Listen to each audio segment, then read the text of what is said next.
घरच्या मंदिरात जळणारा दिवा, घंटी रोज धुणाऱ्या भक्तांनो, काळजीपूर्वक ऐका, नाहीतर संपूर्ण घर उद्ध्वस्त होईल। नमस्कार मित्रांनो, आपले हार्दिक स्वागत आहे। मित्रांनो, चुकूनही तुमच्या देवघरातील मूर्ती आणि दिव्यासोबत ही चूक कधीही करू नका, नाहीतर होईल विनाश। घरात येईल दरिद्रीपणा आणि गरिबी। होय भक्तांनो, कदाचित तुम्हीही या चुका करत असाल आणि त्यामुळेच तुमच्या घरात प्रगती होत नाही, पैसा येत नाही, घरात गरिबीचं वातावरण निर्माण झालंय। वारंवार प्रयत्न करूनही यश मिळत नाही, तर त्यामागचं कारण तुमच्या चुका असू शकतात, ज्या तुम्ही अज्ञानाने करत आहात आणि नंतर तुम्हाला फक्त पश्चात्ताप करावा लागतो।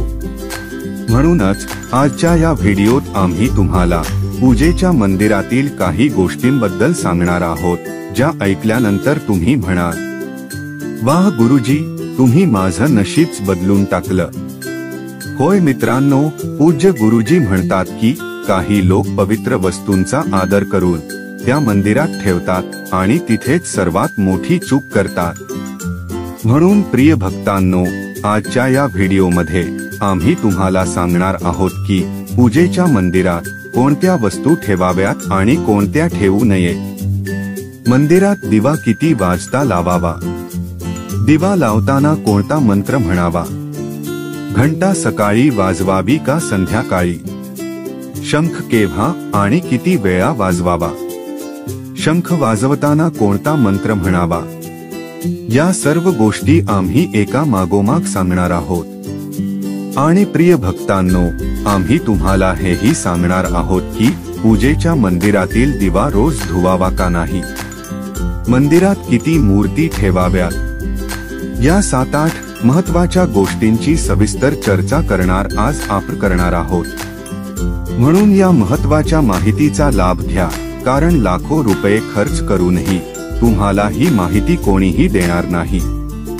भक्तांनो, आम्ही काहीही काल्पनिक किंवा बनावट सांगत नाही। आम्ही ज्योतिष, धर्मशास्त्र आणि ऋषीमुनींच्या ज्ञानावर आधारित माहिती तुम्हाला सोप्या भाषेत सांगतो, म्हणून तुम्हाला ही माहिती मोफत आणि सहज उपलब्ध होईल। प्रिय भक्तांनो, एक गोष्ट लक्षात ठेवा, एका भक्ताने विचारलं होतं की गुरुजी, आम्ही खूप पूजा करतो पण त्याचा काहीही फायदा होत नाही, उलट नुकसान होतं। तर या प्रश्नाचं उत्तरही आम्ही या व्हिडिओत देणार आहोत, म्हणून शेवटपर्यंत हा व्हिडिओ नक्की बघा। आमचं काम सल्ला देणं आहे, आम्ही फक्त मार्गदर्शन करू शकतो। हे ऐकून घेतलं आणि पाळलं तर तुमचं भलं होईल। हा व्हिडिओ शेवटपर्यंत पाहिल्यावर तुम्हाला कुठल्याही अडचणींचा सामना करावा लागणार नाही, तुम्ही स्वतःच समंजस आहात। चला भक्तांनो, आता अधिक वेळ न घालवता आपण मुख्य माहिती सुरू करूया। पूज्य गुरुजी म्हणतात की देवपूजा आपल्या जीवनाचा महत्त्वाचा भाग आहे। प्रत्येक जण कोणत्या ना कोणत्या देवाची पूजा करतो आणि त्याचा लाभही मिळतो। पण तुम्हाला माहिती आहे का, लहान चुका तुमच्या पूजेचा संपूर्ण फायदा मिळण्यात अडथळा आणू शकतात। या चुका नकळत होतात आणि आपण त्या दुर्लक्ष करतो। आपल्या शास्त्रांमध्ये या गोष्टींचा विशेष उल्लेख केला गेला आहे, जेणेकरून आपण पूजेमध्ये पूर्ण फल प्राप्त करू शकू। आजच्या या व्हिडिओमध्ये आपण घराच्या मंदिरातील दिवा आणि घंटीचा योग्य उपयोग व त्यांच्या देखभालीबद्दल चर्चा करू।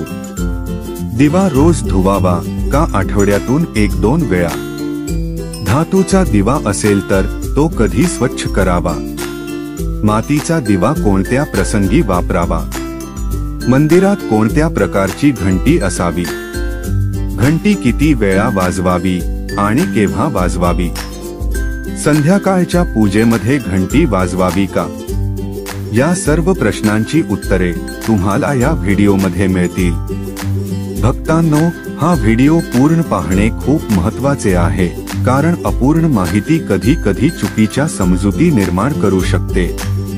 या ज्ञानवर्धक माहितीला आम्ही तुमच्या सोयीसाठी सोप्या आणि स्पष्ट भाषेत मांडले आहे। सर्वप्रथम आपण मातीच्या दिव्याबद्दल बोलू। हा दिवाळी आणि इतर धार्मिक सण, पूजा, अनुष्ठान यासाठी प्रामुख्याने वापरला जातो। घराच्या मंदिरात किंवा दाराजवळ हा दिवा लावणे अत्यंत शुभ मानले जाते। पण मंदिरात ठेवल्यास यासोबत काही नियम जोडलेले असतात। मातीचा दिवा शुभतेचे प्रतीक मानला जातो। तुम्ही तो घराच्या मंदिरात वापरू शकता, कारण तो कोणत्याही वास्तुदोषाला कारण ठरत नाही। पण तो वापरण्याचा एक नियम आहे। मातीचा दिवा एकदा जळाल्यानंतर तो पुन्हा मंदिरात ठेवू नये। प्रत्येक वेळी नवीन मातीचा दिवा वापरणे शुभ मानले जाते। भक्तांनो, पुढे या व्हिडिओमध्ये आम्ही तुम्हाला सांगू की मंदिरातील घंटी कधी आणि कशी स्वच्छ करावी, तसेच ती किती वेळा वाजवावी। म्हणून व्हिडिओ शेवटपर्यंत नक्की पहा। धातूच्या दिव्यांबद्दल बोलायचे झाल्यास तुम्ही पाहिले असेल की लोक पितळ किंवा तांब्याच्या दिव्यांचा वापर करतात। हे दिवे केवळ सुंदर दिसतात असे नाही, तर त्यांचे धार्मिक महत्त्वही आहे। जर तुम्हीही हे दिवे वापरत असाल तर त्यांची स्वच्छता फार महत्त्वाची आहे। हे दिवे रोज धुवून स्वच्छ केले पाहिजे। सर्वात उत्तम उपाय म्हणजे गंगाजलाने त्यांची शुद्धी करणे। गंगाजलाने धुतल्याने दिव्याची पवित्रता आणि घरात सकारात्मक ऊर्जा टिकून राहते। हा सवयीत अंतर्भूत करा, कारण आठवड्यातून 1-2 वेळा धुण्याने त्यांची पूर्ण शुद्धी होत नाही। आता घराच्या मंदिरातील घंटी संबंधी बोलू। घराच्या मंदिरात सहसा पितळेची घंटी असते। पितळेच्या घंटीचा आवाज सकारात्मक ऊर्जा वाढवतो आणि नकारात्मक ऊर्जा दूर करतो। घंटीसाठी कधीही दक्षिण दिशेचा वापर करू नये, कारण तो अशुभ मानला जातो। घंटीसाठी योग्य स्थान म्हणजे पूजा स्थळाच्या जवळ किंवा मंदिराच्या प्रवेशद्वारावर। गरुडाचे कोरीवकाम असलेली घंटी सर्वात शुभ मानली जाते आणि ती सर्वोत्तम मानली जाते। आता पाहूया घरात घंटी किती वेळा वाजवावी। भोग अर्पण करताना घंटी 5 वेळा वाजवावी, यामुळे देव भोग लवकर स्वीकारतात। पूजेच्या वेळी घंटी सतत किंवा फार मोठ्या आवाजात वाजवू नये। ती केवळ 3 वेळा वाजवावी। घंटी नेहमी उजव्या हाताने वाजवावी आणि तोंड समोरच्या दिशेने असावे। घंटी दक्षिण दिशेत ठेवू नये, कारण ती कोणत्याही पूजेच्या सामग्रीसाठी अशुभ मानली जाते। मंदिरात घंटी ठेवताना तिचे तोंड पूजा स्थळाच्या दिशेने असावे। घंटी फक्त सकाळच्या पूजेमध्ये वाजवावी। संध्याकाळच्या पूजेमध्ये घंटी वाजवणे शुभ मानले जात नाही। या नियमांचे पालन केल्यास तुमची पूजा अधिक फलदायी होईल। यासोबतच एक महत्त्वाची गोष्ट म्हणजे जेव्हा तुम्ही मंदिरात जाता, विशेषतः बाहेरील मंदिरात, तेव्हा प्रवेश करताना घंटी वाजवावी। मंदिरातून बाहेर पडताना घंटी वाजवण्याची गरज नसते। घंटी वाजवल्याने हे दर्शवते की तुम्ही मंदिरात प्रवेश करत आहात आणि तुमची उपस्थिती दर्शवता। एकदा घंटी वाजवल्याचा अर्थ असा होतो की तुम्ही देवाच्या दरबारात प्रवेश केला आहे आणि आता तुम्ही त्यांची पूजा सुरू करत आहात। जर तुम्ही 2 वेळा घंटी वाजवली तर याचा अर्थ होतो की तुम्ही तुमची प्रार्थना किंवा मनातील गोष्ट देवासमोर मांडत आहात। चला भक्तांनो, आता आम्ही तुम्हाला काही अशा गोष्टी सांगणार आहोत ज्या कदाचित तुम्हाला कोणीच सांगणार नाही, म्हणून या गोष्टी लक्षपूर्वक ऐका, ज्यामुळे तुम्ही देवाला सहज प्रसन्न करू शकता। पण मित्रांनो, त्याआधी जर तुम्ही अजूनही कमेंट बॉक्समध्ये जय माता लक्ष्मी लिहिले नसेल तर जय माता लक्ष्मी नक्की लिहा। चला भक्तांनो, आता जाणून घेऊया देवघराशी संबंधित काही महत्त्वाचे नियम। भक्तांनो, सर्वप्रथम पूजेच्या वेळी तुमचे तोंड नेहमी पूर्व दिशेला असले पाहिजे। ही दिशा शुभ मानली जाते, कारण यामुळे वातावरणात सकारात्मक ऊर्जा निर्माण होते। तथापि पश्चिम दिशेकडे तोंड करूनही पूजा करता येते, पण पूर्व दिशेला बसणे सर्वात लाभदायक आहे. लक्षात ठेवा, घराच्या पायऱ्यांच्या जवळ पूजा घर किंवा मंदिर बांधणे शुभ मानले जात नाही. यामुळे पूजास्थळी नकारात्मक ऊर्जा निर्माण होऊ शकते. एक, देवघरातील किंवा मंदिरातील देवाचे आसन नेहमी उंच असले पाहिजे. म्हणजे ज्या ठिकाणी तुम्ही बसता आहात त्या जागेपेक्षा देवाचे आसन किमान 10 इंच उंच असावे. देवाच्या मूर्तीची स्थापना जमिनीवर करू नये, कारण ते अशुभ मानले जाते. त्यामुळे देवाचे आसन उंच ठेवा, जेणेकरून पूजास्थळी सकारात्मकता टिकून राहील आणि ऊर्जेचा प्रवाह योग्य दिशेने राहील. 2, पूजेच्या वेळी नेहमी गालीचा किंवा चटीवर बसावे. हे केवळ सुखदायक असतेच, पण यामुळे पूजा करताना एकाग्रता आणि श्रद्धाही वाढते. भक्त छोट्या आसनावर बसूनही पूजा करू शकतात, पण हे सुनिश्चित करा की तुमचे आसन देवाच्या आसनापेक्षा उंच नसावे. यामुळे देवावरील श्रद्धा आणि आदर व्यक्त होतो. 3, शेवटची आणि महत्त्वाची गोष्ट म्हणजे पूजा घरात कधीही कोमेजलेले किंवा वाळलेले फूल ठेवू नका. असे फूल पूजेसाठी अशुभ मानले जाते. नेहमी ताजे आणि उमललेले फूल्स पूजेमध्ये वापरावे. जेव्हा पूजाघरातील फुले कोमेजतात किंवा काळी पडतात, तेव्हा ती फुले मातीत पुरण्याचा सल्ला दिला जातो, ज्यामुळे नकारात्मक ऊर्जा दूर होते आणि तुमच्या घरातील पवित्रता टिकून राहते. भक्तांनो, ज्या खोलीत तुम्ही झोपता त्या खोलीत कधीही घराचे मंदिर बनवणे योग्य मानले जात नाही. जर झोपण्याच्या खोलीत मंदिर बांधण्याशिवाय पर्याय नसेल आणि तुम्हाला तेच करायचे असेल तर रात्री मंदिर झाकून ठेवा.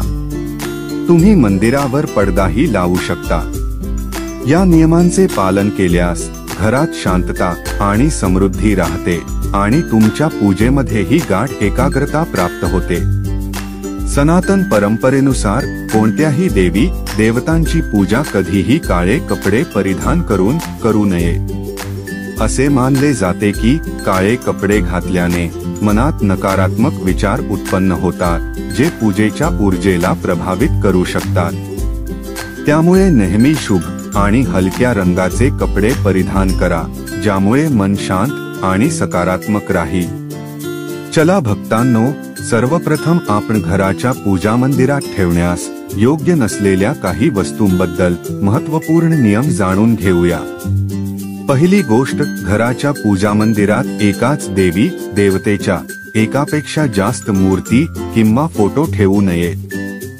यामुळे ऊर्जा संतुलन बिघडू शकते आणि पूजेचा परिणाम कमी होऊ शकतो. फक्त एक मूर्ती किंवा फोटो ठेवा, जेणेकरून भगवंताची ऊर्जा योग्य प्रकारे तुमच्या जीवनात येईल. दुसरी गोष्ट, शिवलिंगच्या पूजेसंदर्भात काही महत्त्वाचे नियम आहेत. घरात शिवलिंग ठेवणे अत्यंत पवित्र मानले जाते, पण त्यासाठी योग्य दिशा आणि पद्धत पाळणे आवश्यक आहे. शिवलिंग नेहमी उत्तर किंवा पूर्व दिशेला ठेवावे, जेणेकरून त्याची पूजा योग्य परिणाम देईल. शिवलिंग गर्दीच्या किंवा अस्वच्छ ठिकाणी ठेवू नये. तिसरी गोष्ट, देवाच्या तुटलेल्या मूर्ती ठेवू नये. पूजेच्या ठिकाणी ठेवलेल्या मूर्ती किंवा फोटो नेहमी सुस्थितीत असले पाहिजे. जर एखादी मूर्ती किंवा फोटो तुटलेला असेल तर तो पूजेच्या स्थानावरून काढून टाका. तुटलेली मूर्ती देवाच्या पवित्रतेला बाधा आणू शकते आणि पूजास्थळातील ऊर्जा प्रभावित होऊ शकते. त्यामुळे अशा मूर्तींना योग्य प्रकारे विसर्जित करा, जेणेकरून घरात सकारात्मक ऊर्जा राहील. पूजास्थळी शंख, गोमती चक्र आणि एका पात्रात पाणी ठेवणे शुभ मानले जाते. शंख म्हणजेच भगवानाच्या आशीर्वादाची ध्वनी. तसेच गोमती चक्र घरात समृद्धी आणते. पाणी हे घरातील ऊर्जा शुद्ध ठेवते. या पाण्याला नियमित बदलत राहा आणि शंख व गोमती चक्र स्वच्छ ठेवा. पूजास्थळ नेहमी स्वच्छ आणि पवित्र ठेवा. अस्वच्छतेमुळे नकारात्मक ऊर्जा वाढते त्यामुळे पूजेचा प्रभाव कमी होतो। दररोज पूजास्थळी स्वच्छता ठेवा, जेणेकरून वातावरण सकारात्मक राहील। पूजास्थळ व्यवस्थित आणि सुंदर ठेवा, जेणेकरून ध्यान करताना अडथळा येऊ नये। पूजास्थळ घरात योग्य ठिकाणी असावे। घराच्या उत्तर पूर्व दिशेत पूजास्थान ठेवणे सर्वात शुभ मानले जाते। ही दिशा घरात सकारात्मक ऊर्जा निर्माण करते आणि पूजेचा प्रभाव वाढवते। पूजास्थळ कधीही बेडरूम किंवा स्वयंपाक घराच्या जवळ ठेवू नये, कारण अशा ठिकाणी नकारात्मक ऊर्जा असू शकते। पूजास्थळाच्या आजूबाजूचे वातावरण स्वच्छ आणि शांत असावे, जेणेकरून पूजा आणि ध्यान यामध्ये कोणताही व्यत्यय येऊ नये। चला भक्तांनो, आता आपण दीपक लावण्याचे महत्त्वाचे नियम जाणून घेऊया। दीपक लावणे अतिशय शुभ मानले जाते, पण ते योग्य प्रकारे लावणे आवश्यक आहे। योग्य पद्धतीने दीपक लावल्याने देवाची कृपा प्राप्त होते आणि घरात सकारात्मक ऊर्जा निर्माण होते। दिवा लावताना लक्षात ठेवण्यासारखे नियम। दिवा देवाच्या मूर्तीच्या शेजारी ठेवा, त्यामुळे प्रकाश शुभ आणि पवित्र राहतो। खंडित दिवा कधीही लावू नये, कारण यामुळे पूजा अशुद्ध होऊ शकते। एका वेळी 2 दीपक एकत्र पेटवू नयेत, कारण यामुळे ऊर्जा असंतुलित होऊ शकते। तेल आणि तुपाचा दीपक एकत्र लावू नये, कारण दोन्हींची ऊर्जा वेगळी असते आणि यामुळे पूजेचा प्रभाव कमी होऊ शकतो। वास्तुशास्त्रानुसार तुपाचा दिवा डावीकडे ठेवा, तेलाचा दिवा उजवीकडे ठेवा। हे नियम पाळल्यास पूजास्थळी सकारात्मक ऊर्जा राहते आणि संपूर्ण घरात शुभ परिणाम होतो। प्रिय भक्तांनो, तिसरी गोष्ट म्हणजे ज्योतिषशास्त्रानुसार दिवा कधीही पश्चिम दिशेला ठेवू नये। पश्चिम दिशा नकारात्मक ऊर्जेची दिशा मानली जाते आणि तिथे दिवा ठेवण्याने पूजेचा प्रभाव कमी होऊ शकतो। दिवा उत्तरेला किंवा पूर्व दिशेला ठेवणे सर्वोत्तम असते, कारण या दिशा पूजेमध्ये सकारात्मक ऊर्जा निर्माण करतात आणि तुमच्या पूजेला फलदायी बनवतात। चौथी गोष्ट म्हणजे दिवा लावताना त्याची वात पूर्व किंवा उत्तर दिशेला असावी। या दिशांना सकारात्मक ऊर्जा निर्माण करणाऱ्या दिशा मानले जाते आणि त्यामुळे तुमच्या पूजेत अधिक शक्ती आणि प्रभाव वाढतो। तसेच भक्तांनो, पूजेमध्ये तुपाच्या दिव्यामध्ये कापसाची वात आणि तेलाच्या दिव्यामध्ये लाल मौलीची वात वापरणे शुभ मानले जाते। रुईच्या वातेमुळे दिव्याचा प्रकाश स्थिर आणि स्वच्छ राहतो, तर लाल मौलीच्या वातीमुळे वातावरणात सकारात्मक ऊर्जा निर्माण होते।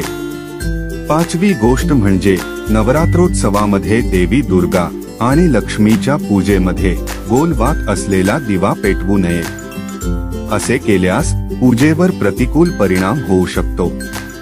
नवरात्र आणि विशेष पूजेच्या वेळी दिव्याचा आकार आणि वात योग्य प्रकारे निवडावी, जेणेकरून देवी देवतांची कृपा लाभेल। सहावी गोष्ट म्हणजे तुपाचा दिवा पेटवल्यानंतर लगेचच तेलाचा दिवा पेटवू नये। दोन्ही दिव्यांच्या दरम्यान काही वेळेचे अंतर ठेवावे, जेणेकरून वातावरणात शुद्धता आणि संतुलन राहील। पूजेमध्ये दिवा लावण्याच्या योग्य वेळेचा आणि पद्धतीचा अवलंब करा। सातवी गोष्ट म्हणजे दिवा तेव्हाच पेटवावा जेव्हा भगवान जागृत असतात, म्हणजेच सकाळी आणि संध्याकाळी। सकाळच्या पूजेदरम्यान दिवा लावा आणि संध्याकाळी आरतीसाठी दिवा प्रज्वलित करा। यावेळी दिवा लावल्याने सकारात्मक ऊर्जा वाढते आणि पूजेसाठी हे सर्वोत्तम वेळ असते। आठवी गोष्ट म्हणजे दिवा लावण्याला धार्मिक महत्त्व आहेच, पण त्याचे वास्तुशास्त्र आणि ज्योतिषशास्त्रामध्येही विशेष स्थान आहे। दिवा लावल्याने घरामध्ये सकारात्मक ऊर्जा निर्माण होते आणि चक्र संतुलित राहतात। तो नकारात्मकता दूर करतो आणि वातावरण शुद्ध करतो। दिव्याच्या प्रकाशामुळे फक्त घराची ऊर्जा बदलत नाही, तर मानसिक शांतीही मिळते। म्हणूनच पूजेमध्ये दिवा लावताना वरील सर्व नियमांचे पालन करावे। असे केल्याने तुमच्या जीवनात देवाची कृपा सदैव राहील आणि घरात सदैव सकारात्मकतेचा संचार होईल। प्रिय भक्तांनो, तुम्हाला ही माहिती कशी वाटली ते आम्हाला कमेंटमध्ये नक्की कळवा। जर तुम्ही माता लक्ष्मीचे खरे भक्त असाल आणि तिचे प्रेम व आशीर्वाद मिळवू इच्छित असाल, तसेच तिचा तुमच्या घरी वास व्हावा असे वाटत असेल, तर हा व्हिडिओ लाईक करा आणि जय लक्ष्मी माता असे कमेंट करा। ही माहिती जनसामान्यांच्या आवडीचा विचार करून दिली जात आहे। ज्योतिषशास्त्र आणि धर्मातील उपाय